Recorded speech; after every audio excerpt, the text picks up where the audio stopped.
BA 6th Semester Political Science, Paper 1, Indian Political Thought, Solved Question Paper, 2024-2025. Question 1A. Four main sources of ancient Indian political thoughts. सोचो, ancient India में बहुत wise लोग थे जिन्होंने लिखा कि कैसे एक किंगडम और सोसाइटी को चलाना चाहिए। यह आइडियाज हमें चार मेन जगहों से मिलते हैं। 1. धर्मशास्त्र। ये लॉ बुक्स जैसे हैं, जैसे मनुस्मृति। ये हमें ड्यूटीज, लॉज और सोसाइटी कैसे ऑर्गेनाइज होनी चाहिए वह बताते हैं। अर्थशास्त्र। ये कौटिल्य की फेमस बुक है। ये राजाओं के लिए एक हैंडबुक जैसी है कि कैसे गवर्न करें, इकोनॉमी को हैंडल करें और दुश्मनों से भी कैसे डील करें। एपिक्स। ग्रेट स्टोरीज जैसे रामायण और महाभारत सिर्फ कहानियां नहीं हैं, ये हमें अच्छे और बुरे रूलर्स के एग्जाम्पल्स भी दिखाते हैं, जस्टिस के बारे में और लोगों को कैसे बिहेव करना चाहिए। Buddhist literature. बुद्धिज्म की राइटिंग्स जैसे त्रिपिटका, गुड गवर्नेंस, एथिक्स और एक रूलर का क्या रोल है एक जस्ट सोसाइटी बनाने में, उसके बारे में डिस्कस करती है। 1b. Organs of the state divided by Manu. Manu ने अपनी मनुस्मृति में स्टेट के 7 इंपॉर्टेंट पार्ट्स बताए थे, जैसे तुम्हारी बॉडी के डिफरेंट पार्ट्स साथ में काम करते हैं। द किंग, लीडर की तरह, सबसे इंपॉर्टेंट। स्मार्ट, स्ट्रॉन्ग और लोगों की केयर करने वाला होना चाहिए। मिनिस्टर्स, एडवाइजर्स की तरह, ये किंग को डिसीजंस लेने में हेल्प करते हैं। लॉयल और केपेबल होने चाहिए। टेरिटरी, ये वह लैंड और उस पर रहने वाले लोग हैं, बॉडी की तरह। फोर्ट, एक सिक्योर और सेंट्रल जगह एडमिनिस्ट्रेशन के लिए, एक स्ट्रॉन्ग बेस की तरह।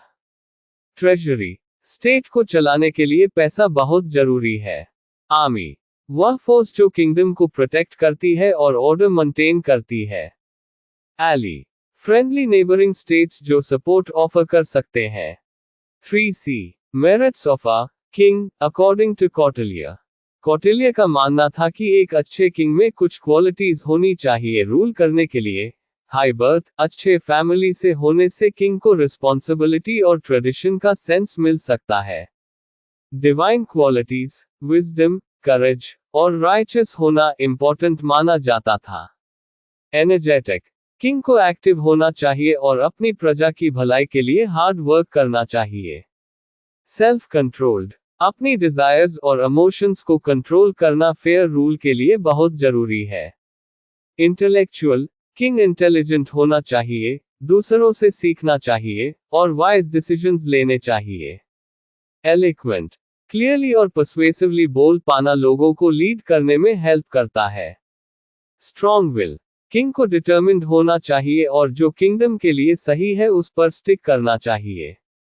1d. ब्रह्म समाज। ब्रह्म समाज 19th सेंचुरी की शुरुआत में राजा राम मोहन रॉय द्वारा शुरू किया गया एक इंपॉर्टेंट सोशल और रिलीजियस रिफॉर्म मूवमेंट था इंडिया में।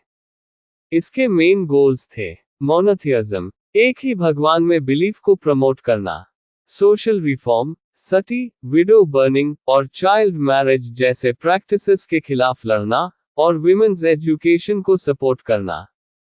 रिलीजियस हार्मनी, डिफरेंट रिलीजन्स के बीच अंडरस्टैंडिंग और रिस्पेक्ट को एनकरेज करना। रैशनलिज्म, रीजन और मॉडर्न एजुकेशन पर जोर देना। 1e. Name the author of the essays on Gita. The essays on Gita के ऑथर का नाम श्री अरबिंदो है। 1f.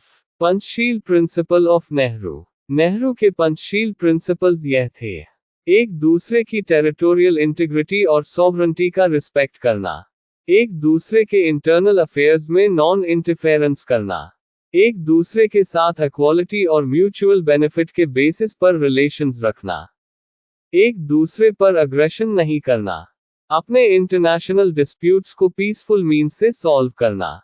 1g. पार्टाइलेस डेमोक्रेसी। पार्टाइलेस डेमोक्रेसी का मतलब है एक ऐसा सिस्टम जहां पॉलिटिकल पार्टीज का कोई रोल नहीं होता है गवर्नेंस में।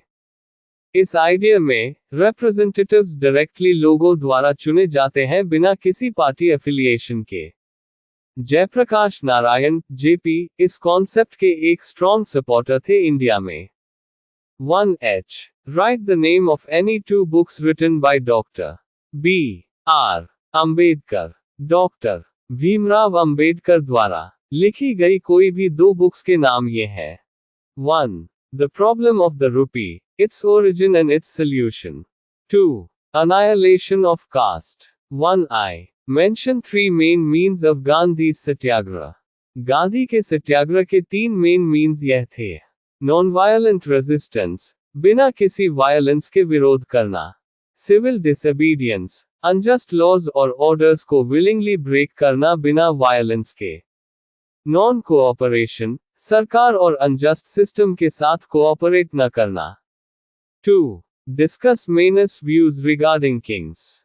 मनु के हिसाब से किंग्स का मेन काम अपनी प्रजा को प्रोटेक्ट करना और धर्म के हिसाब से रूल फॉलो करना था।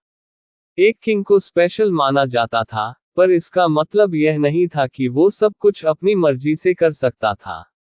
उसे धर्म, रूल्स और वाइज ब्राह्मण्स की बात सुननी होती थी।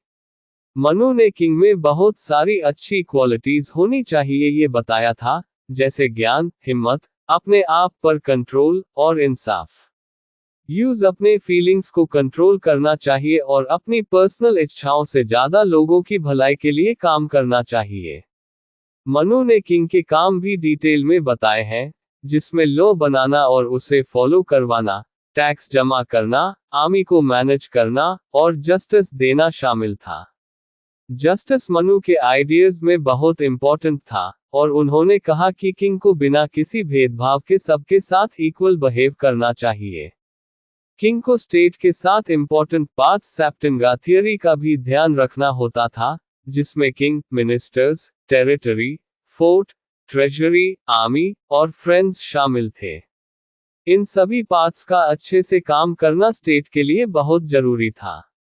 मनु ने किंग को ये भी एडवाइस दी कि वो अपने जासूस से स्टेट में क्या हो रहा है उस पर नजर रखे और किसी भी प्रॉब्लम से डील करने के लिए रेडी रहे। 3. Discuss the Kautilya's sixfold theory. Kautilya का सिक्स-फोल्ड थियरी पड़ोसी राज्यों से डील करने के 6 वेज बताता है। 1. पीस, शांति और अग्रीमेंट से रिलेशंस रखना। 2. वॉर, लड़ाई और युद्ध करना। 3. मार्चिंग, युद्ध की प्रिपरेशन करना या अटैक करने जाना। 4. स्टेइंग क्वाइट, कुछ न करना या किसी साइड न होना। 5. ड्यूअल पॉलिसी, एक साथ पीस और वॉर रखना, या एक राजा से फ्रेंडशिप और दूसरे से एनमिटी रखना। 6. सीकिंग शेल्टर, अपनी सेफ्टी के लिए किसी पावरफुल राजा या राज्य के पास जाना। ये थियरी राजा को डिफरेंट सिचुएशंस में इन 6 वेज का यूज करने की सलाह देता है ताकि स्टेट का बेनिफिट हो और वह ग्रो कर सके। 4. Discuss the idea of non violence of Mahatma Gandhi. Mahatma Gandhi का नॉन वायलेंस का आइडिया एक बिग आइडिया है। इसके मेन पॉइंट्स ऐसे हैं। The greater meaning of non violence, Gandhi ji के लिए नॉन वायलेंस का मतलब सिर्फ किसी को फिजिकली हर्ट न करना ही नहीं था, बल्कि माइंड, वर्ड्स और एक्शंस से किसी भी लिविंग बीइंग को दुख न पहुंचाना था। इसमें नेगेटिव थॉट्स, हार्श वर्ड्स और दूसरों से हेट्रेड भी शामिल है। Positive love and kindness, non violence का पॉजिटिव साइड बहुत ज्यादा प्यार और काइंडनेस है। इसका मतलब है सभी लिविंग थिंग्स के लिए लव और सिंपैथी रखना, यहां तक कि अपने एनिमीज के लिए भी। There is a deep connection between truth and non-violence. Gandhi ji मानते थे कि ट्रूथ और नॉन वायलेंस एक ही सिक्के के 2 साइड्स हैं। ट्रूथ ही सबसे बड़ा गोल है और नॉन वायलेंस उस गोल तक पहुंचने का सिर्फ एक सही वे है। सत्याग्रह, नॉन वायलेंस गांधी जी के पॉलिटिकल और सोशल मूवमेंट्स का मेन आधार था, जिसे उन्होंने सत्याग्रह का नाम दिया।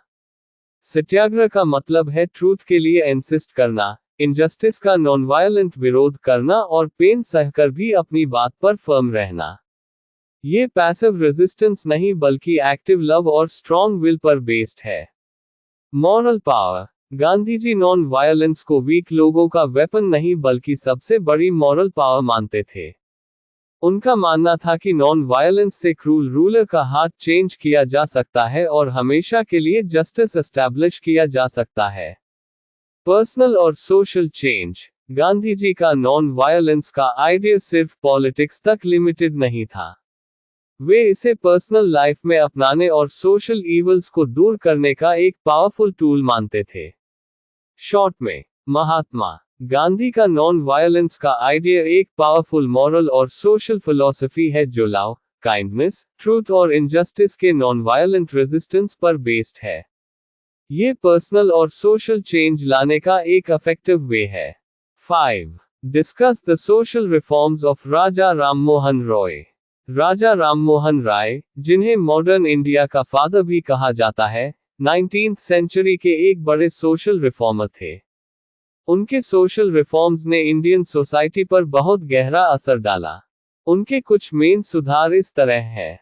Abolition of the practice of sati, यह उनका सबसे इंपॉर्टेंट और ब्रेव सुधार था।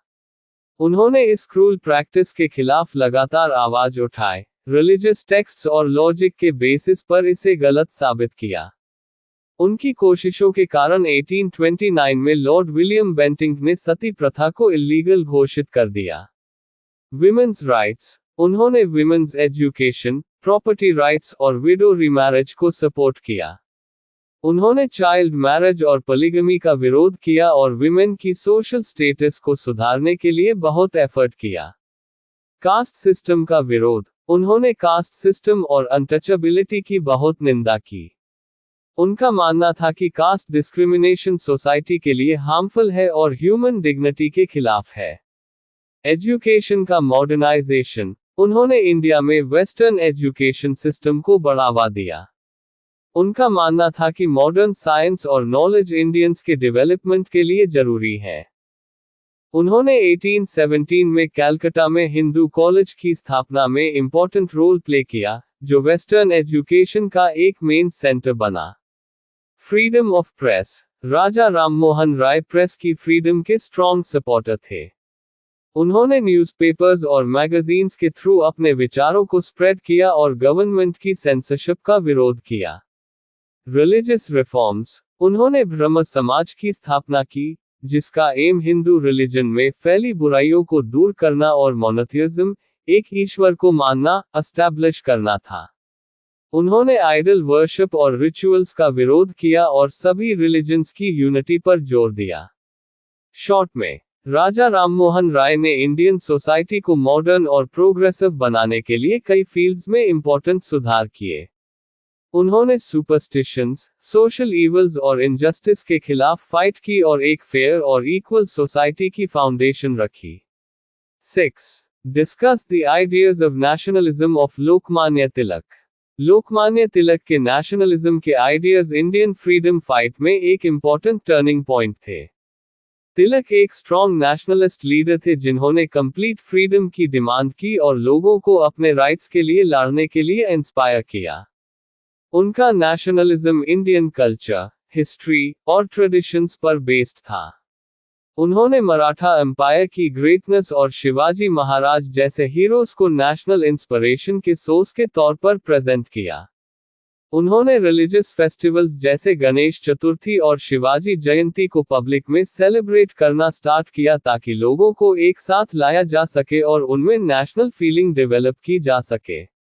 तिलक ने एजुकेशन की इंपॉर्टेंस को भी समझा और लोगों को नेशनलिस्ट आइडियाज से इंट्रोड्यूस कराने के लिए न्यूज़पेपर्स का इफेक्टिवली यूज किया। उन्होंने स्वदेशी मूवमेंट को सपोर्ट किया और लोगों से फॉरेन गुड्स को बॉयकॉट करने और इंडियन प्रोडक्ट्स को अपनाने का रिक्वेस्ट किया। उनका फेमस स्लोगन, स्वराज मेरा जन्मसिद्ध अधिकार है और मैं इसे लेकर रहूंगा, इंडियन फ्रीडम फाइट का एक पावरफुल कॉल बन गया। तिलक का मानना था कि सिर्फ पॉलिटिकल फ्रीडम ही इनफ नहीं है, बल्कि सोशल और इकोनॉमिक फ्रीडम भी जरूरी है। उन्होंने लोगों को सेल्फ डिपेंडेंट बनने और नेशनल प्राइड की फीलिंग डेवलप करने के लिए एनकरेज किया। उनके स्ट्रॉन्ग नेशनलिस्ट आइडियाज ने यंग जनरेशन को इंस्पायर किया और उन्हें फ्रीडम फाइट में एक्टिवली पार्टिसिपेट करने के लिए एनकरेज किया। तिलक इंडियन नेशनलिज्म के एक स्ट्रॉन्ग पिलर थे और उनका कंट्रीब्यूशन हमेशा याद किया जाएगा। 7. Briefly describe the concept of total revolution of Jaya Prakash Narayan. Jaya Prakash Narayan की concept of total revolution of एक बड़ा सोशल, पॉलिटिकल और इकोनॉमिक चेंज का कॉल था। 1970s में इंदिरा गांधी की गवर्नमेंट के खिलाफ बढ़ते हुए डिसैटिस्फैक्शन के बीच जेपी ने इस आइडिया को प्रेजेंट किया। उनकी टोटल रेवोल्यूशन 7 रेवोल्यूशन का कॉम्बिनेशन थी, political, economic, social, cultural, ideological या फिलोसॉफिकल, एजुकेशनल और स्पिरिचुअल रेवोल्यूशन। इसका एम सिर्फ पावर चेंज करना नहीं था, बल्कि सोसाइटी के हर एस्पेक्ट में फंडामेंटल चेंज लाना था ताकि एक जस्ट और इक्वल सोसाइटी बनाई जा सके। पॉलिटिकल रेवोल्यूशन का मतलब था पावर को लोगों में बांटना और लोगों की डायरेक्ट पार्टिसिपेशन को बढ़ावा देना। इकोनॉमिक रेवोल्यूशन का एम पॉवर्टी और इनइक्वालिटी को दूर करना और सबके लिए इक्वल अपॉर्चुनिटीज एंश्योर करना था। सोशल रेवोल्यूशन में कास्ट सिस्टम, रिलीजियस कॉन्फ्लिक्ट और जेंडर डिस्क्रिमिनेशन जैसे सोशल इवल्स को खत्म करना शामिल था। कल्चरल रेवोल्यूशन का गोल इंडियन वैल्यूज और कल्चर को फिर से जिंदा करना और सुपरस्टिशंस को दूर करना था। आइडियोलॉजिकल रेवोल्यूशन का मतलब था एक नया सोशल अवेयरनेस और मॉरल वैल्यूज डेवलप करना। एजुकेशनल रेवोल्यूशन का एम एजुकेशन सिस्टम को ज्यादा रेलेवेंट और लोगों की नीड्स के हिसाब से बनाना था। फाइनली, स्पिरिचुअल रेवोल्यूशन का कॉल पर्सनल और ग्रुप लेवल पर मॉरल और स्पिरिचुअल वैल्यूज को बढ़ावा देना था। जेपी की टोटल रेवोल्यूशन के आइडिया ने इंडियन यूथ और इंटेलेक्चुअल्स को डीपली इन्फ्लुएंस किया और इसने 1970s के मूवमेंट्स में इंपॉर्टेंट रोल प्ले किया। 8. Discuss the economic philosophy of Mahadev Govind Ranade. Mahadev Govind Ranade, जिन्हें इंडियन इकोनॉमिक्स का फादर भी कहा जाता है, कि इकोनॉमिक थिंकिंग कई इंपॉर्टेंट आइडियाज पर बेस्ड थी। Historical point of view, Ranade ने क्लासिकल इकोनॉमिक्स के सभी जगह लागू होने वाले आइडियाज को ब्लाइंडली फॉलो करने का विरोध किया। उनका मानना था कि इकोनॉमिक आइडियाज को हिस्ट्री, सोसाइटी और पॉलिटिक्स के कॉन्टेक्स्ट में समझना चाहिए। उन्होंने इंडिया की खास कंडीशंस, जैसे agriculture based economy, caste system और कॉलोनियल रूल को ध्यान में रखते हुए इकोनॉमिक पॉलिसीज की बात की।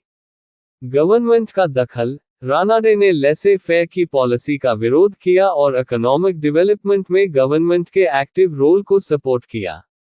उनका मानना था कि इंडिया जैसे डेवलपिंग कंट्री में इंडस्ट्रीज को बढ़ावा देने, बेसिक फैसिलिटीज को डेवलप करने और लोगों की वेलफेयर के लिए गवर्नमेंट का दखल जरूरी है। इंडस्ट्रियलाइजेशन पर जोर, रानाडे ने इंडिया के इकोनॉमिक डेवलपमेंट के लिए इंडस्ट्रियलाइजेशन को बहुत इंपॉर्टेंट माना।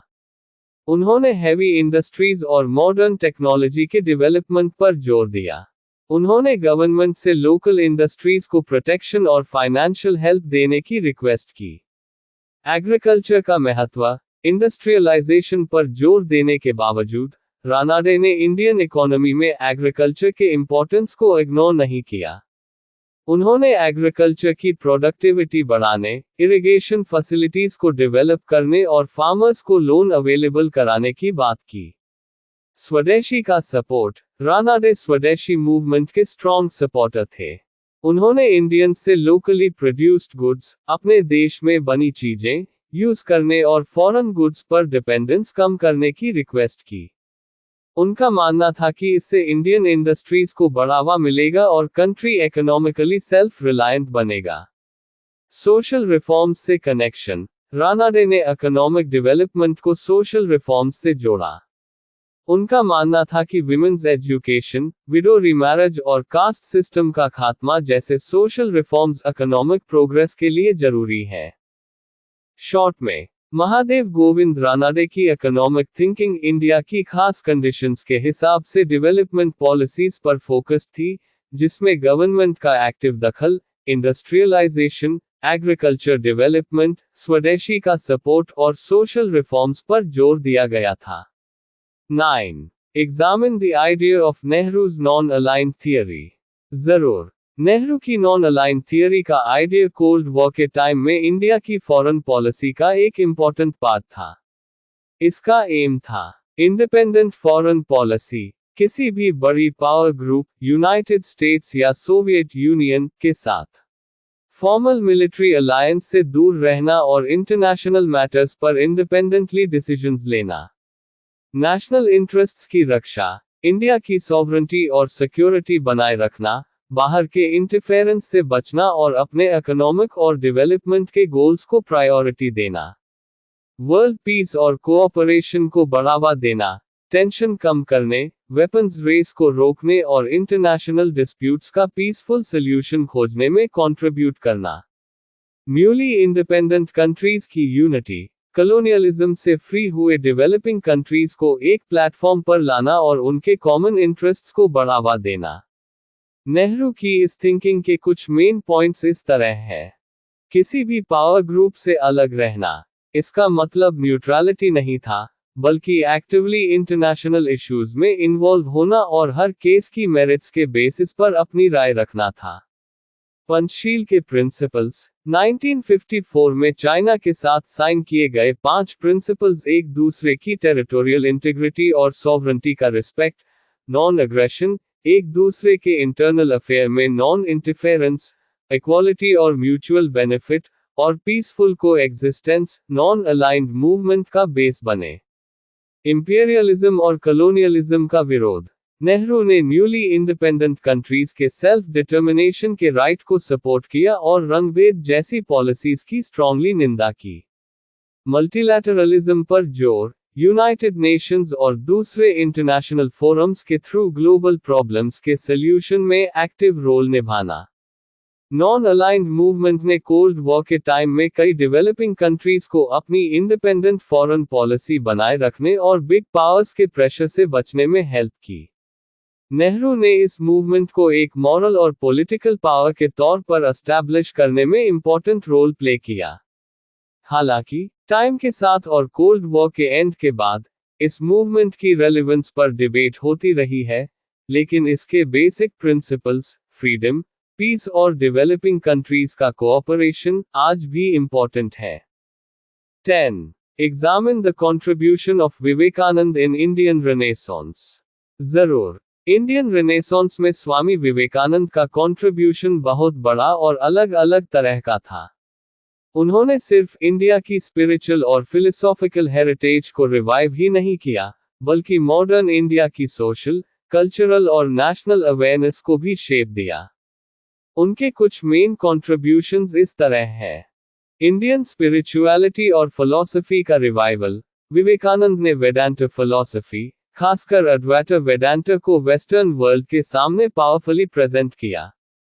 1893 में शिकागो में वर्ल्ड पार्लियामेंट ऑफ रिलीजन्स में उनके स्पीच ने वेस्टर्न स्कॉलर्स और आम लोगों को इंडियन फिलॉसफी की गहराई और यूनिवर्सैलिटी से इंट्रोड्यूस कराया। उन्होंने इंडिया की स्पिरिचुअल पावर और नॉलेज को फिर से एस्टैब्लिश किया, जिससे इंडियंस में अपनी कल्चर के लिए प्राइड की फीलिंग आई। हिंदुइज्म का सुधार और यूनिफिकेशन, उन्होंने हिंदुइज्म में फैली बुराइयों, सुपरस्टिशंस और रिचुअल्स की आलोचना की और इसके यूनिवर्सल और लॉजिकल एस्पेक्ट्स पर जोर दिया। उन्होंने अलग अलग सेक्ट्स के बीच यूनिटी एस्टैब्लिश करने और हिंदुइज्म को एक मॉडर्न और प्रोग्रेसिव रिलीजन के तौर पर प्रेजेंट करने की कोशिश की। नेशनल प्राइड और सेल्फ कॉन्फिडेंस का कम्युनिकेशन, कॉलोनियल रूल के दौरान इंडियंस में इंफीरियरिटी कॉम्प्लेक्स आ गई थी। विवेकानंद ने अपने पावरफुल स्पीचेस और राइटिंग्स के थ्रू इंडियंस को उनकी ग्रेट कल्चरल हेरिटेज और स्पिरिचुअल पावर की याद दिलाई। उन्होंने यूथ को सेल्फ रिलायंट बनने, अपनी एबिलिटीज पर बिलीव करने और नेशन के प्रोग्रेस के लिए काम करने के लिए इंस्पायर किया। सोशल रिफॉर्म्स की एडवोकेसी, विवेकानंद ने कैस्टिज्म, अनटचेबिलिटी और विमेन के ऑपरेशन जैसी सोशल ईवल्स की स्ट्रांगली निंदा की। उन्होंने एजुकेशन के स्प्रेड, खासकर विमेन्स एजुकेशन पर जोर दिया। उन्होंने दरिद्र नारायणा की सेवा को ही गॉड की सच्ची सेवा बताया और पुअर और डिप्राइव्ड लोगों के अपलिफ्टमेंट के लिए काम करने का कॉल किया। ईस्टर्न और वेस्टर्न आइडियाज का कोऑर्डिनेशन, विवेकानंद ने इंडियन स्पिरिचुअलिटी और वेस्टर्न साइंस और प्रोग्रेसिव आइडियाज के बीच कोऑर्डिनेशन एस्टैब्लिश करने की कोशिश की। उन्होंने इंडियंस को वेस्टर्न नॉलेज और टेक्नोलॉजी को अडॉप्ट करने के लिए एनकरेज किया, लेकिन साथ ही अपनी स्पिरिचुअल रूट्स से कनेक्टेड रहने की जरूरत पर भी जोर दिया। रामकृष्ण मिशन की स्थापना 1897 में उन्होंने रामकृष्ण मिशन की स्थापना की, जो आज भी एजुकेशन, हेल्थ, डिजास्टर रिलीफ और सोशल सर्विस के फील्ड में इंपॉर्टेंट वर्क कर रहा है। यह ऑर्गेनाइजेशन उनके कर्मा योगा के आइडियल सेल्फलेस सर्विस के थ्रू सैल्वेशन की प्राप्ति का लिविंग एग्जाम्पल है। शॉर्ट में, स्वामी विवेकानंद ने इंडियन रेनेसांस में एक कैटलिस्ट का रोल प्ले किया।